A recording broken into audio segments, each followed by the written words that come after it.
दर्शकों, आज हम शिमला के रिच मैदान पर है पूरा नजारा रिच का। और हमारे बीच आज हमारे मेहमान है श्री मनसाराम जी। और मैं इनसे एक सवाल, बहुत पर्टिकुलर सवाल पूछना चाहता हूँ। यह पूरा रिच का नजारा देखिए, ये देखिए, ये स्टैचू है हमारे महात्मा गांधी जी का। और ये सामने प्राइम मिनिस्टर इंदिरा गांधी जी का भी स्टैचू है। इधर हमारे मुख्यमंत्री, पहले मुख्यमंत्री हिमाचल प्रदेश के, उनका भी स्टैचू है। ये देखिए, एक बड़ा झंडा लगा। ये पूरे ये हिमाचल प्रदेश की राजधानी को मैं आज दिखाना चाहता हूँ। मैं एक सवाल पूछना चाहता हूँ श्री मनसाराम जी से। सर, एक हमारी एक यहाँ हिमाचल में एक कैसी एक समस्या है, उस पर आपने एक जवाब देना सर। हमारा ये है सर कि जो हमारी एक स्टैचू लगी है, वो लगी है बाबा साहब अम्बेडकर जी की स्टैचू लगी है चौड़े मैदान में। और हम चाहते हैं सर कि आपने देखा होगा सर, पूरे मैं आपको भी दिखा रहा हूँ, ये देखो आप, पूरा नजारा है। और हम चाहते हैं कि वो एक शिमला के बहुत साइड में लगा रखी है उस स्टैचू को।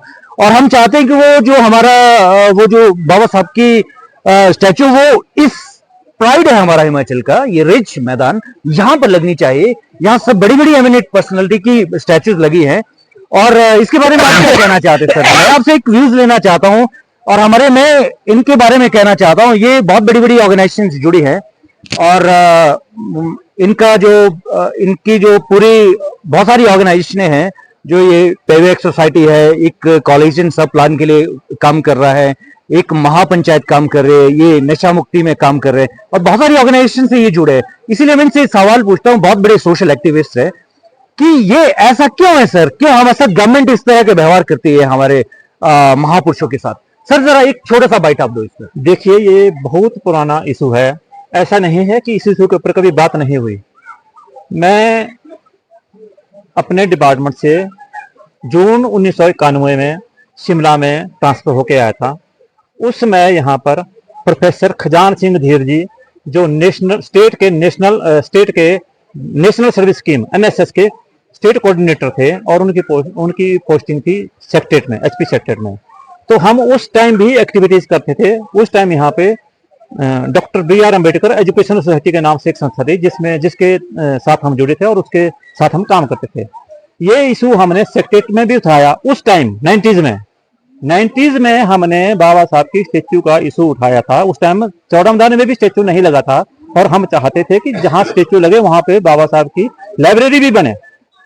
और वहां पे हमने इशू उठाया। उसके बाद हमने गवर्नर साहब के पास गए, हम डेपुटेशन लेके गए, ये इसी बात को लेकर के बाबा साहब का स्टेच्यू शिमला में लगना चाहिए। लेकिन वो किन्हीं कारणों से टाल मटोल होती रही, और बाद में हमारी डिमांड यही थी कि रिज के ऊपर बाबा साहब का स्टेच्यू लगे, लेकिन वो यहाँ पे हमारे को जगह देने के लिए तैयार नहीं थे।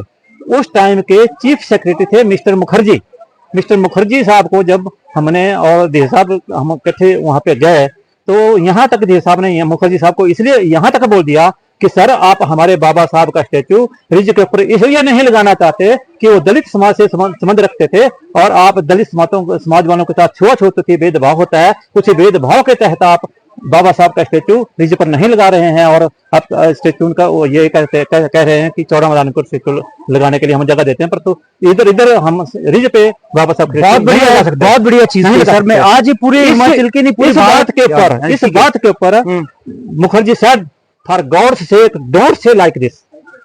यस, ये वर्डिंग उनकी थी कि आप ऐसा एलिगेशन मेरे पर ना लगाओ कि बाबा साहब के साथ हम भेदभाव कर रहे हैं। कि हमारा ओपिनियन ये है कि रिज के ऊपर ऑलरेडी बहुत ज्यादा स्टेच्यू लग चुके हैं, और हम चाहते हैं कि उनका स्टेच्यू चौड़ा मैदान में लगे।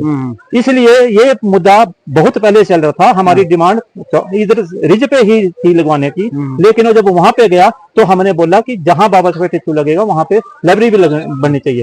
तो वहां पे जगह की शॉर्टेज थी, उस वजह से ये लाइब्रेरी, स्टेट लाइब्रेरी जो आजकल डॉक्टर BR अम्बेडकर के नाम से लाइब्रेरी बनी है विधानसभा के पास, ये फिर और एक कनेडी चौक पे वहां पे इसलिए बनाई गई क्योंकि वहां जगह का अभाव था। हो सकता है सर गवर्नमेंट की बहुत सारी एक्सक्यूजेस हो, प्लेसेस की एक्सक्यूजेस हो, और जब हम हिमाचल में ये खबर जाती है, खबर को एक तो कवर नहीं देते लोग, एक तो इन चीजों को आगे नहीं ले जाना चाहते हैं कि यहाँ पर क्या स्थिति है। इसीलिए हम आज एक ग्राउंड रिपोर्ट भी हो गई हमारी कि देखिए, आप ये देखिए, स्टेचू लगा है हमारे महापुरुष महात्मा गांधी जी का, और ये जगह देखिए जहां पर हम खड़े हैं, उस जगह को भी आप देखिए कितना स्पेस खाली है। और स्टैचू के लिए कितनी जगह लगती है ये सब देखिए आप, ये देखिए सारा चीजें। अब स्टैचू के लिए कितनी जगह लगती है, स्टैचू के लिए देखिए आपको कितनी जगह लगनी है, एक स्टैचू लगता है कितनी जगह लगती है। और यहाँ देखो आप 10 स्टैचू खड़ा कर सकते हैं अपने महापुरुषों का, क्योंकि जिन महापुरुषों ने इस देश को चलाया, जिन महापुरुषों की वजह से जो हमारा रूल एंड रेगुलेशन में स्पष्ट भाषा में कहता हूं, एक मैथमेटिक्स से जो चलती है सारा देश इसी से चलता है। और इस देश में ऐसा कोई महापुरुष हुआ भी नहीं है जिनके पास एमए की 64 डिग्री थी सर, मास्टर डिग्री 32 डिग्री। हाँ 32 नहीं, वो मास्टर डिग्री पीएचडी 9 थी और मास्टर डिग्री 32। आज मुझे लगता है कि पूरे विश्व में कोई ऐसा महापुरुष फिर से होना भी नहीं होगा।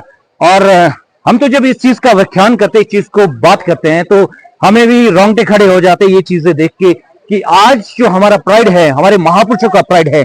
और मैं ये कहता हूं कि यहाँ बहुत सारी चीजें देख सकते हैं आप, बहुत सारी ये चीजें, और अभी तक यहाँ पर भी हमारे महात्मा बुद्ध जी की भी कोई स्टैचूज नहीं लगी हैं, और जिसमें कि जिन्होंने कि हमें ये कहा है कि अपो दीपो भव, और सब लोग अपने दीप को जलाना चाहते हैं। तो मैं आज बहुत खुश नसीब हूं कि हमारे व्यूज हमारे साथ जब भी शिमला आते हैं हमारे मैनेजर साहब, तो मैं चाहता हूं, ये बहुत अच्छा बोलते हैं, स्पष्ट बोलते हैं, क्लियर बोलते हैं, और लोग भी इनको सुनना पसंद करते हैं। सर आपका बहुत बहुत धन्यवाद, आपने हमारे से बात की। धन्यवाद। Thank you. भोजन टीवी का भी और देश की जनता का भी। ठीक है, थैंक यू।